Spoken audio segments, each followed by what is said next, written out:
Bonjour, bonjour, soyez richement bénis dans le nom du Seigneur, votre frère Héribert Donald depuis le Bénin.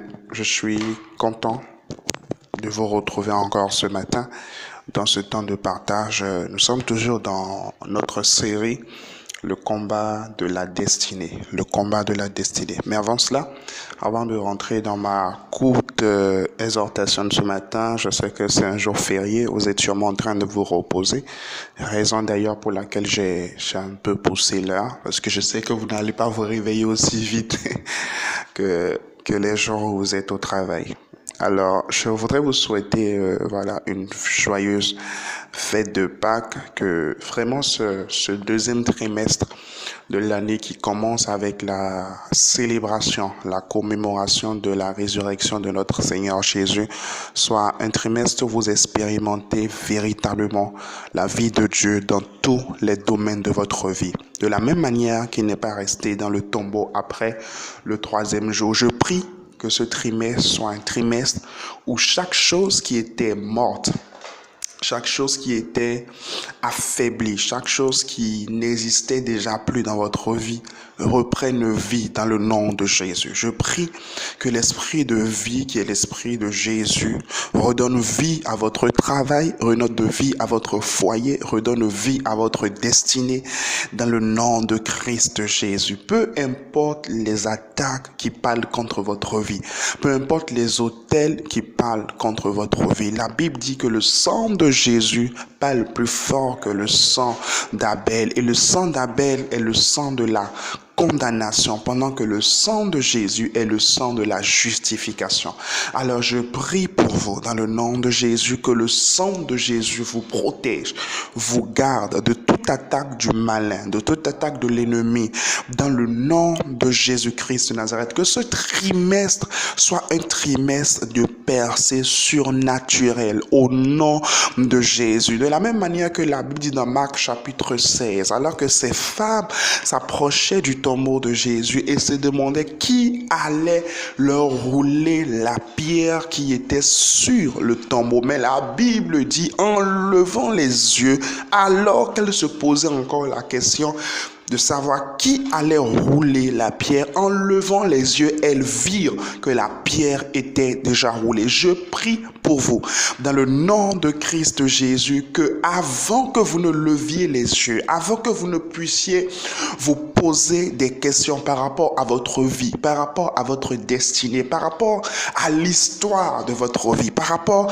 à votre témoignage, je prie que vous receviez des réponses au nom de Jésus. Je prie que Dieu vous visite de manière particulière, qu'il vous visite de manière personnelle, qu'il y ait un face-à-face entre vous et lui en cette saison, dans le nom de Jésus-Christ de Nazareth. Un peu comme David pouvait dire, je lève mes yeux vers les montagnes, d'où me viendra le secours. Le secours me vient de l'Éternel qui a fait les cieux et la terre. Je prie, alors que vous levez les yeux au cours de ce deuxième trimestre de l'année, que le Dieu qui a fait les cieux et la terre vous visite, qu'il vous visite dans votre entreprise, qu'il vous visite dans votre travail, qu'il vous visite dans chaque domaine de votre vie dans le nom de Jésus. Que votre relation, que votre intimité avec Dieu passe à un autre niveau, passe à un autre level, que vous quittez le niveau où l'eau arrivait simplement au niveau de votre pied, mais maintenant que vous puissiez plonger dans l'eau, plonger dans votre relation avec le Seigneur, plonger dans une intimité plus profonde, plonger dans une compréhension plus grande et plus exacte de la parole de Dieu, plonger dans une intimité plus profonde avec le Saint-Esprit. Je prie que cela soit votre partage dans le nom de Christ Jésus. Vous rentrez dans une nouvelle destinée, vous manifestez dès maintenant votre destinée, et même vous qui aviez déjà perdu, qui aviez déjà égaré, qui aviez déjà fait des choix, des mauvais choix qui vous ont amené à un mauvais état, à une mauvaise position. Je prie pour vous, selon ce qu'il est écrit dans Joël chapitre 2, verset 25. Il dit, je restaurerai pour vous les années qu'ont dévoré les sauterelles. Je prie pour vous, dans le nom de Jésus, que ce deuxième trimestre de l'année, particulièrement ce mois d'avril, soit un mois de restauration complète au nom de Christ Jésus. La Bible dit dans Jean 10:10 que le voleur ne vient que pour égorger, dérober et détruire, mais le Fils de Dieu est venu afin que ses brebis aient la vie et qu'elles soient dans l'abondance. Je prie que là où vous aviez été dérobé, que vous puissiez manifester l'abondance dans ce trimestre dans le nom de Jésus.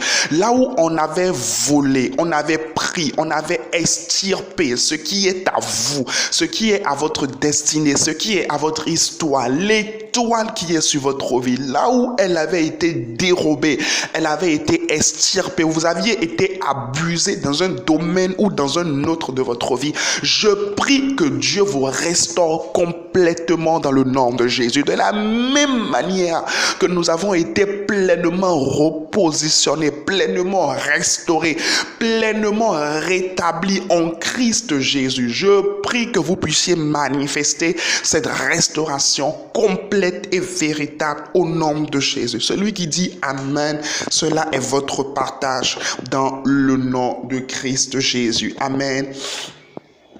Amen. Amen. Alors, le diplôme et la destinée. Wow, merci Saint-Esprit. Voilà. Aujourd'hui, c'est un jour férié. Je vais bien prendre le temps à partir de 18h, d'accord, prendre le temps à partir de 18h pour 2-3 heures pour discuter personnellement avec des personnes qui en ressentent le besoin, que ce soit par rapport à un message que j'ai prêché récemment ou par rapport à une situation personnelle de votre vie, que vous soyez dans la famille Winners ou pas, peu importe d'où vous m'écoutez, que ce soit sur Facebook, peu importe l'endroit, écrivez-moi au plus 229 67 25 89 87, plus 229 67 25 89 87. Écrivez-moi déjà dès maintenant et à partir de 18h, heure de Cotonou, je crois ça fait 17h, heure de Paris, enfin je ne sais plus trop. Mais je crois que ça doit faire 17h GMT, 17h heure d'Abidjan.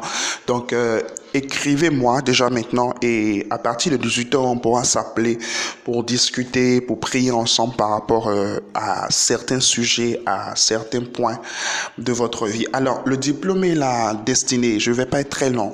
Le diplôme et la destinée, nous sommes dans une série sur le combat de la destinée et cela me plaît vraiment. J'ai vraiment à cœur de faire une pause aujourd'hui et de parler du lien qu'il y a entre le diplôme et la destinée. Vous savez, parce que beaucoup de personnes aujourd'hui, avec les ventes courantes qui sont là, avec le développement personnel, avec le coaching, avec toutes ces choses qui sont enseignées aujourd'hui, même dans l'église, nous nous retrouvons un peu face à une situation. Beaucoup de personnes se disent non, j'étudie pour mes parents, je suis allé à l'école juste comme ça. J'aimerais vous dire aujourd'hui que Dieu ne permet rien dans votre vie au hasard. Si Dieu permet que vous puissiez aller à l'école, s'il permet que vous puissiez vous instruire, pour la faute, s'il permet que vous puissiez vous instruire, alors écoutez, c'est forcément pour un but, c'est forcément pour un objectif, c'est forcément pour quelque chose. Alors, il peut y avoir un lien entre votre diplôme et votre destinée. Je ne dis pas forcément que ce que vous apprenez aujourd'hui, c'est ce que vous allez faire demain, ou que votre diplôme définit votre destinée. Parce qu'aujourd'hui, j'ai l'impression que tout le monde veut un peu aller au-delà de son couloir, de son secteur. On se dit non, moi je suis en train d'étudier, mais bon, les études ça ne donne pas l'argent. Les études ne font pas ceci, les études ne font pas cela. La destinée, ce n'est pas de l'argent, d'accord? La destinée, ce n'est pas de l'argent. La destinée, c'est un couloir dans lequel vous rentrez. Et votre diplôme peut être une clé pour rentrer dans ce couloir-là. En fait, le diplôme est juste le couronnement des années d'études que vous avez eues. C'est juste le couronnement de 2-3 ans d'études universitaires pour certains ou secondaires pour certains. Peu importe le niveau, c'est vraiment le couronnement des études. C'est vraiment le couronnement d'un processus. Et le plus important, ce n'est pas le diplôme, mais c'est ce que vous devenez à travers à travers ce processus. Et là, je m'adresse vraiment à ceux qui sont encore en train d'étudier actuellement, qui sont particulièrement dans une université ou dans une école, qui sont en train de préparer une licence, préparer un master. Le plus important, ce n'est pas ce que vous obtenez à la fin de vos études, mais c'est plutôt ce que vous devenez au cours de vos études. C'est cela qui vous introduit dans votre destinée. C'est cela qui devient une clé que vous utilisez pour votre destinée, d'accord? Le diplôme vous permet, ou encore le cursus scolaire ou universitaire vous permet de comprendre un certain langage de la vie. Je vous donne un exemple simple. Moi, j'ai fait une licence en transport et logistique à l'ENEA, d'accord? Ce qui fait que je suis capable de discuter avec quelqu'un par rapport à mon domaine, par rapport au transport et à la logistique. Même si ça fait quelques années que je n'ai pas pratiqué vraiment dans le domaine, j'ai complètement débranché professionnellement parlant, mais le fait est quand même que ça m'a préparé à la vie, ça m'a préparé à discuter avec un certain nombre de personnes, ça m'a préparé à aborder un certain nombre de sujets, et c'est très important de voir les choses dans ce sens. Le diplôme développe également vos capacités intellectuelles, d'accord? Vos capacités intellectuelles. Je vous donne encore un autre exemple. Pendant mon cursus scolaire, mon cursus universitaire, j'avais compris, j'avais découvert déjà personnellement et aussi bien par le témoignage, par les avis des camarades avec qui j'avais étudié, que j'avais vraiment une fibre commerciale, d'accord? J'ai vraiment une fibre commerciale. Je sais, j'ai un peu la belle gueule si vous voulez, mais je sais vendre en quelque sorte, je sais convaincre, je préfère dire ça comme ça, je sais convaincre, convaincre quelqu'un par rapport à une chose ou par rapport à une autre, d'accord? Donc, ça, j'ai découvert ça quand? Pendant que j'étudiais, au cours de mes études. Donc, après que j'ai fini mes études, je n'ai pas travaillé directement dans le domaine des transports logistiques. J'ai travaillé plutôt dans le domaine commercial.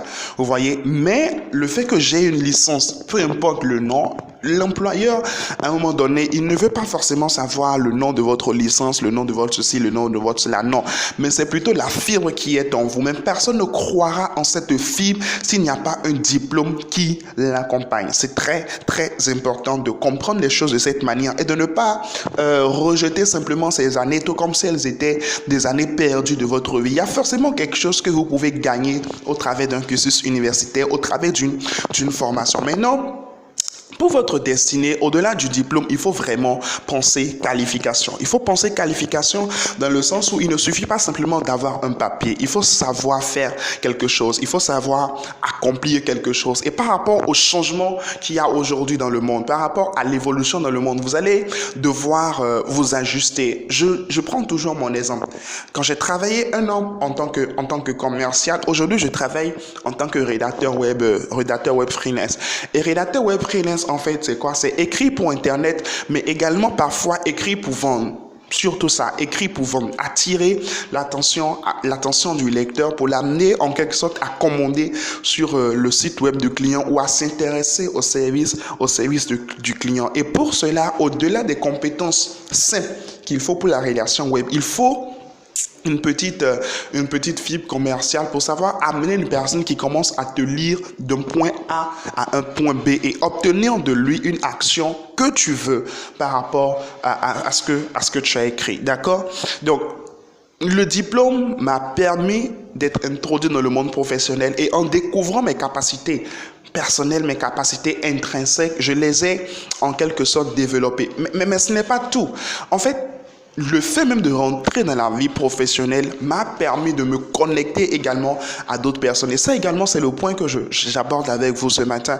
Sachez que le diplôme vous permettra de connecter avec certaines personnes, de rencontrer certaines personnes, d'échanger avec certaines personnes. Et c'est très, très important. Ne négligez pas cette période de votre vie. Ne la négligez pas. Un autre point, je vais peut-être finir avec ça ce matin. Alors, le diplôme vous permet d'avoir un emploi. D'accord? Ça vous permet de décrocher un emploi. Un emploi, vous pouvez avoir une carrière. Voilà, une carrière normale. Vous faites 30 ans de service, vous arrivez à la retraite et tout. Mais je sais qu'aujourd'hui, beaucoup de jeunes ne rêvent plus trop de ça. Mais vous pouvez également utiliser cette carrière-là comme un tremplin vers quelque chose de plus grand. Parce que ce rêve que vous avez dans votre cœur, cette destinée qui bout en vous, cette entreprise que vous voulez créer, il vous faut premièrement de l'expérience professionnelle. Parce que beaucoup de personnes qui n'ont jamais travaillé pour quelqu'un ne sauront jamais travailler pour elles-mêmes. D'accord? Il vous faut une expérience professionnelle. Il vous faut servir sous quelqu'un. Il vous faut servir quelqu'un pour savoir exactement comment ça se fait. En passant d'abord par la case entreprise, vous vous épargnez beaucoup de problèmes, vous vous épargnez beaucoup de difficultés, vous vous épargnez beaucoup d'erreurs lorsque vous serez à votre propre compte. Deuxièmement, également, le diplôme vous permet d'avoir accès à un emploi, et un emploi avec un peu de discipline, avec un peu de rigueur personnelle, vous permettra d'avoir des économies qui vont vous permettre ensuite de vous lancer, en fait, qui vont vous permettre d'investir dans quelque chose. Donc, ne négligez pas la force d'un diplôme. Peut-être qu'aujourd'hui, vous êtes découragé, vous êtes abattu parce que vous vous dites que vous avez perdu du temps. Non, réfléchissez, demandez au Saint-Esprit de vous guider, de vous inspirer par rapport à ce diplôme que vous avez, et vous verrez que ça peut vous conduire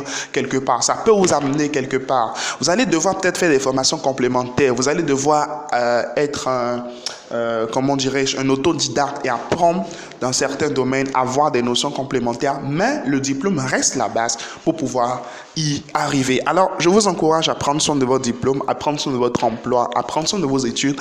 Vous êtes encore en train d'étudier. Cela peut constituer une clé essentielle pour votre destinée. Allez, restez bénis, très très bonne semaine à vous. Voilà, reposez-vous, passez du temps aux familles, et n'oubliez pas, à partir de 18h, je serai là, écrivez-moi, voilà, simplement, on aura le temps de discuter, on aura le temps de partager par rapport à vos challenges, par rapport à des questions personnelles. Plus de